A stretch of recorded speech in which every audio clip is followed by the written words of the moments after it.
E vamos continuar o nosso curso falando de alimentação de água fria. Após o término desta aula, você vai assistir a aula de projeto de alimentação de água fria. Após o término desta outra aula, você vai fazer o seu projeto. Sentindo ainda alguma dificuldade, você pode falar comigo, que eu estou aqui para te ajudar. Com todas as dúvidas sanadas, aí você vai para a próxima aula de teoria, depois a próxima aula de projeto, faz o seu projeto e assim sucessivamente. Alimentação de água fria. O que vamos aprender na aula de hoje? Os tipos de abastecimento público, ramal predial e alimentador predial, hidrômetro geral, reserva de água e bomba de recalque. Os tipos de abastecimento que temos são o abastecimento direto, que é aquele abastecimento que o ponto de consumo está ligado diretamente na rede pública, e o tipo de abastecimento indireto, em que se tem um reservatório antes de se chegar no ponto de consumo. Qual o tipo de abastecimento mais vantajoso? Com certeza é o indireto, pois com o reservatório se admite ter água mesmo quando se falta água na rede pública. E esse reservatório tem que ser dimensionado para suportar o consumo daquela população. Esse abastecimento ele também pode se dar com bombeamento ou sem bombeamento. Existe a necessidade de uma bomba quando a pressão na rede não é suficiente para abastecer os pontos de consumo. Obviamente, o ideal seria um sistema sem bombeamento, como nas residências. Porém, em edificações mais elevadas, é necessário uma bomba, pois a rede não vai ter pressão suficiente para levar água até o reservatório elevado, até o reservatório que vai estar no topo da edificação. Os casos mais comuns são, em residência, o tipo de abastecimento indireto e sem bombeamento. Indireto porque vai ter um reservatório e não vai haver necessidade de bombas, já que a pressão na rede provavelmente vai ser suficiente para subir até a caixa d'água. E em uma edificação maior, como um prédio, que é o caso do nosso curso, é um sistema indireto, pois vai ter reservatório, e com bombeamento, pois a altura daquele prédio não vai ser tão baixo a ponto de ter uma pressão suficiente para a água da rua subir até ele. Neste caso, vai ser necessária a instalação de uma bomba. A água que vem da rede pública, ela deve entrar na edificação, passar pelo medidor e depois seguir até o reservatório. Nesse trecho, eles recebem nomes diferentes. Temos o ramal predial, que é a tubulação compreendida entre a rede de abastecimento de água e o hidrômetro, e o alimentador predial, que é a tubulação compreendida entre o hidrômetro e o reservatório. Vamos ver nessa imagem. Na derivação da água da rede pública até o hidrômetro, a gente chama esse trecho de ramal predial. E do hidrômetro até o reservatório, a gente chama esse trecho de alimentador predial. A principal diferença entre eles é que o ramal predial é de responsabilidade da concessionária e o alimentador predial é de responsabilidade do proprietário. Devemos também dimensionar o ramal e o alimentador predial. Primeiro, calculando a vazão, que é a quantidade de água que entra na edificação. E ela vai ser proporcional à quantidade de pessoas e ao consumo que essas pessoas têm ao longo do dia. Então, para calcular essa vazão, nós pegamos o consumo diário, dividimos por 86.400, que é a quantidade de segundos que tem em um dia. E para calcular esse consumo diário, devemos ter população vezes consumo per capita. Um cálculo melhor explicado quando falarmos de reservatório. Com essa vazão já calculada, podemos descobrir o diâmetro necessário, o diâmetro mais adequado para este ramal e alimentador predial.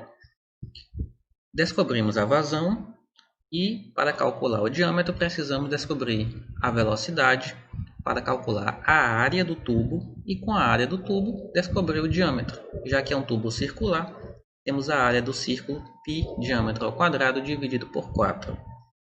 E como que descobrimos a área? Através da velocidade. A velocidade no trecho de instalações hidráulicas, de acordo com a NBR 5626, ela deve ser de no máximo 3 metros por segundo. Mas para uma velocidade mais econômica, dimensionamos em uma velocidade entre 0,6 e 1 metro por segundo. Então adotamos um valor entre 0,6 e 1 metro por segundo. Com a vazão já calculada, sobra apenas a área. E com a área descobrimos qual é o diâmetro mais adequado. Também devemos escolher o hidrômetro geral, que é aquele aparelho utilizado para medir o consumo de água total da edificação. E este hidrômetro ele é localizado logo na entrada da edificação, seja dentro ou no muro. Este aparelho funciona como um relógio e quem tem as medidas e o leiturista vai fazer a medição de um mês para o outro e a diferença entre as leituras é a medida total do consumo daquele mês. Para determinarmos o hidrômetro, podemos recorrer à tabela A.4 da NBR 5626 ou ver com a concessionária qual é o hidrômetro mais adequado para aquela edificação, pela norma ou pela concessionária. A reserva de água nos dá o volume total de consumo daquela edificação. Serve para calcularmos o reservatório total, que vai ser função da quantidade de pessoas, do consumo que cada pessoa tem, vezes a reserva de segurança. Em primeiro lugar, como que calculamos a quantidade de pessoas em uma edificação? Em instalações hidráulicas, nós adotamos a seguinte maneira: 2 pessoas por quarto e 1 pessoa se for um quarto de dependência de empregado. Nós fazemos esse cálculo e estimamos a quantidade de pessoas. É um cálculo muito próximo do real.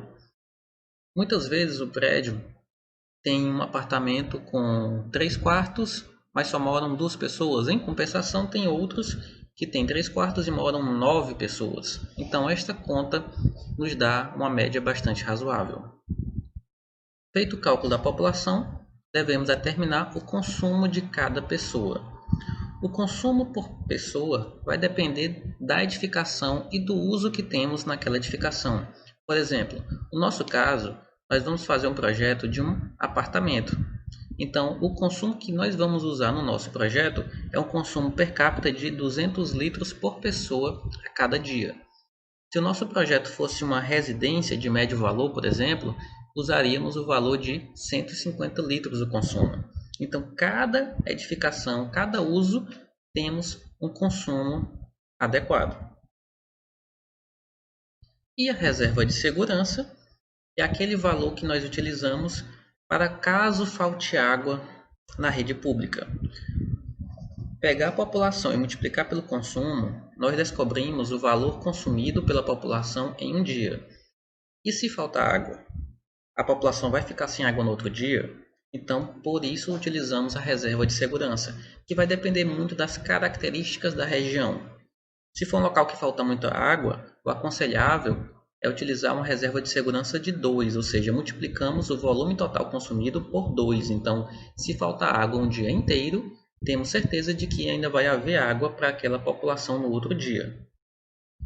Podemos multiplicar por 1,5, por 2, mas geralmente multiplicamos por 2. É o valor mais usual.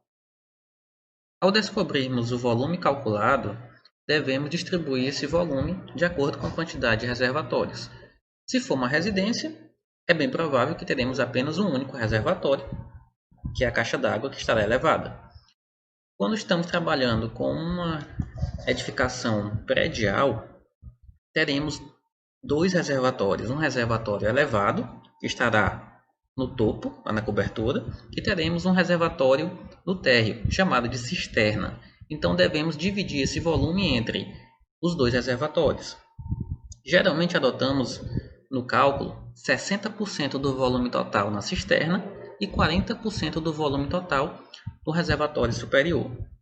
A ideia de se colocar um volume menor na cobertura se deve para diminuir os esforços na estrutura e assim termos a estrutura um peso menor sobre ela. Todo reservatório é composto por algumas partes que vamos mostrar a seguir. Existe o tubo de alimentação, que é aquele que está vindo da rede pública ou de um outro reservatório. Ele deve ser conectado na parte superior, porque a intenção dele é alimentar este reservatório. Temos o tubo de distribuição, que vai levar essa água do reservatório até os pontos de consumo. Então, ele deve ser conectado na parte inferior do reservatório. Note que na saída da alimentação dos pontos de consumo, na saída da distribuição, existe um tubo de ventilação. Este tubo também é obrigatório. Ele serve para retirar o ar que vem da rede pública. Ele serve para que aquele ar que iria para os pontos de consumo e atrapalharia o funcionamento da instalação, ele saia por aqui. E assim teremos um sistema funcionando da maneira adequada. Também temos tubo de limpeza, pois esse reservatório deve ser limpo periodicamente. A recomendação é que o reservatório seja limpo a cada 6 meses. Por fim, também temos o tubo extravasor, também chamado de ladrão. Ele serve para retirar a água que porventura ultrapasse o nível da alimentação. Por exemplo, a água que entra neste reservatório, ela não pode ultrapassar o limite do tubo de alimentação. Para isso, instalamos uma boia neste reservatório. E quando o nível da água atinge a sua cota máxima, essa boia fecha a passagem da água e ela não vai mais encher o reservatório. Acontece que essa boia pode quebrar. E se essa boia der algum defeito e ela não estiver mais funcionando, a água que vem da rede pública vai continuar abastecendo o reservatório. É neste momento que chega o extravasor, que faz com que essa água que extravasaria do reservatório, ela vai sair por esse tubo aqui. Também é chamado de ladrão, porque ele furta a água que está enchendo o reservatório além do limite previsto. Então essa água vai passar pelo extravasor e o ideal é que ela caia em um local visível, em um local frequentemente composto por pessoas, para que a pessoa veja que a água está caindo da caixa d'água e já perceba, olha, a boia quebrou, eu vou comprar uma outra boia. Aqui temos um exemplo de uma caixa d'água de um prédio. Note que a caixa d'água de um prédio é composta de 2 células. Esta maneira é importante, pois em um prédio, essa caixa d'água também deve ser limpa periodicamente. E como temos mais pessoas morando naquele prédio, não podemos deixar as pessoas desabastecidas no momento de limpeza. Então, para se fazer a limpeza de um reservatório de um prédio, primeiro esvazia-se uma célula e faz a limpeza dela. E as pessoas passam aquele momento, geralmente no dia, com metade da água disponível.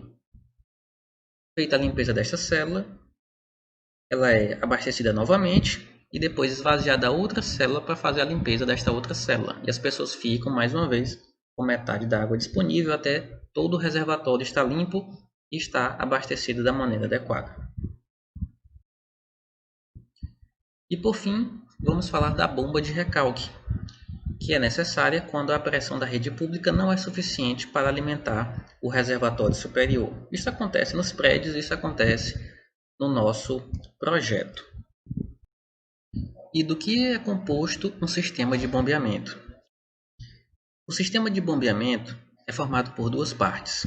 A primeira é a sucção, essa parte que vai da captação de água até a entrada da bomba, e do recalque, que vai da saída da bomba até o trecho final, que geralmente é o reservatório superior. Algumas partes devemos entender ao longo do estudo de um sistema de bombeamento. No recalque, que vai da bomba até o reservatório superior, nós temos a válvula de retenção. Que válvula é essa? É uma válvula que só permite a passagem da água no sentido correto. Qual que é o sentido correto? É o sentido para cima, que é para onde o reservatório superior está. Imagina que no momento que a bomba é ativada, esta água está subindo. Então a válvula permite a passagem da água. Mas no momento que a bomba é desligada, toda esta coluna de água aqui tende a descer. Mas essa válvula vai impedir o retorno desta água para a bomba. Ou seja, vai impedir que a água entre na bomba no sentido contrário e possa danificar a bomba. Então, válvula de retenção é uma válvula que permite a passagem da água apenas no sentido correto. Além da válvula de retenção, temos também o registro de gaveta. Esse registro de gaveta, ele tem tanto no recalque quanto na sucção. Aqui na imagem não mostra, mas também tem um registro de gaveta na sucção, tanto na sucção quanto no recalque. O que é um registro de gaveta? É um registro que serve para a abertura total ou fechamento total. Ele serve para casos de manutenção. Esse registro ele é feito para ficar totalmente aberto. Por quê? Porque ele tem que permitir a passagem da água. Agora, no momento que precisar de uma manutenção na bomba, for feita uma troca na bomba, então deve-se fechar o registro de gaveta do recalque e fechar o registro de gaveta da sucção. E aí faz a manutenção necessária, corrigiu, abre o registro de sucção e abre o registro de gaveta de recalque e tudo funciona da maneira adequada. Veremos que esse registro de gaveta também existirá em outras partes da nossa instalação. Na sucção, além do registro de gaveta, também é importante citar a válvula de pé com crivo.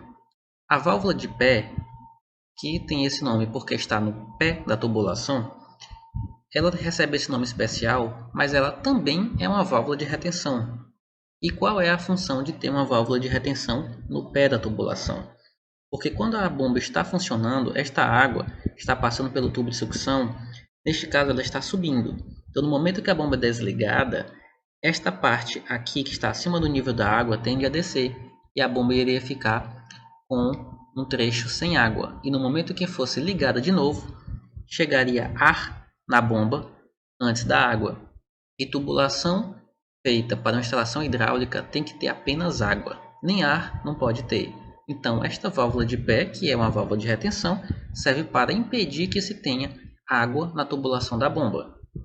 E o crivo funciona como um filtro para impedir que impurezas entrem na tubulação. Se não pode entrar nem ar, imagina algum pedaço de detrito, algum material sólido.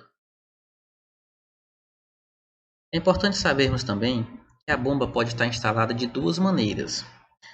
No lado esquerdo temos a forma de instalação chamada de bomba afogada, que é quando a bomba está abaixo do nível da água. E temos aqui do lado direito a forma de instalação chamada de bomba não afogada, que é quando a bomba está acima do nível da água. A bomba afogada, que é aquela bomba que está abaixo do nível da água, não quer dizer que ela esteja dentro da água. Uma bomba que funciona dentro da água é chamada de bomba submersa. Mas uma bomba que está abaixo do nível da água, seja dentro da água ou seja fora da água, chamamos de bomba afogada. E o dimensionamento desta bomba? Temos duas principais grandezas para fazer o dimensionamento da bomba. Uma delas é a vazão, quantidade de água que essa bomba vai ter que jogar aonde desejamos, no nosso caso, do nosso projeto, no reservatório superior, é a quantidade de água que a população vai consumir, quantidade de água necessária para preencher o reservatório superior. Mas também precisamos calcular a pressão que ela deve injetar na água. Porque qual é a função da bomba? É levar a água, injetar uma pressão que a água por si só não tem, fazer com que essa água suba até o local desejado, que no nosso caso é o reservatório superior. Para calcular essa altura que a bomba deve ganhar, nós temos esta equação aqui. Esta altura que a bomba coloca na água, esta pressão que a bomba coloca na água, é chamada de altura manométrica. Nós calculamos somando três fatores. A altura geométrica. O que é a altura geométrica? É o tanto que a água deve subir. Por exemplo, se a bomba deve fazer com que a água suba do nível 0 até o nível 20, essa altura geométrica, 20 metros. E temos também a perda de carga de sucção e a perda de carga de recalque. Perda de carga é a perda de pressão que a água tem ao longo do trajeto, porque é o atrito entre a água e as paredes da tubulação, conforme explicados na aula 0. Ao longo do projeto, calcularemos essas perdas com mais detalhe. Devemos calcular também o dimensionamento do tubo de sucção e do tubo de recalque. Como descobrir o diâmetro mais adequado na instalação da bomba? Para calcular o diâmetro de recalque, utilizaremos a fórmula de Bressi, que é 1,3 vezes a raiz quarta do tempo dividido por 24, se estiver usando o tempo em horas, vezes a raiz quadrada da vazão. Este resultado vai nos dar o diâmetro mais adequado para aquele tubo de recalque. E o tubo de sucção? Podemos utilizar o mesmo valor encontrado no tubo de recalque, porém, o mais usual é utilizar um diâmetro imediatamente superior ao encontrado no tubo de recalque. Exemplo, este valor nos deu um tubo de 25 mm a ser utilizado no tubo de recalque, que é aquele tubo que vai da bomba até o reservatório superior. Neste caso, nós podemos utilizar no tubo de sucção o mesmo diâmetro de 25 mm ou utilizar o diâmetro comercial imediatamente superior, que é o diâmetro de 32 mm. Ao longo do projeto explicaremos por que se geralmente coloca um tubo imediatamente superior no tubo de sucção. E por fim, calcularemos a potência da bomba. A potência da bomba é dada por 9,8 vezes a vazão, que nós já temos neste momento, vezes a altura manométrica, que também já calculamos, dividido pelo rendimento da bomba. E assim calcularemos a potência em kW. Esse rendimento vai depender do fabricante. Por isso que quando fazemos um cálculo de bombas, nós devemos já escolher num catálogo qual a bomba iremos utilizar, pois calcular a potência sem utilizar um catálogo, um fabricante, nós apenas estaremos estimando qual é a potência que essa bomba deve ter. Este foi um resumo das principais informações que você precisa saber antes de começar a fazer o seu projeto. Assista agora a primeira aula do projeto.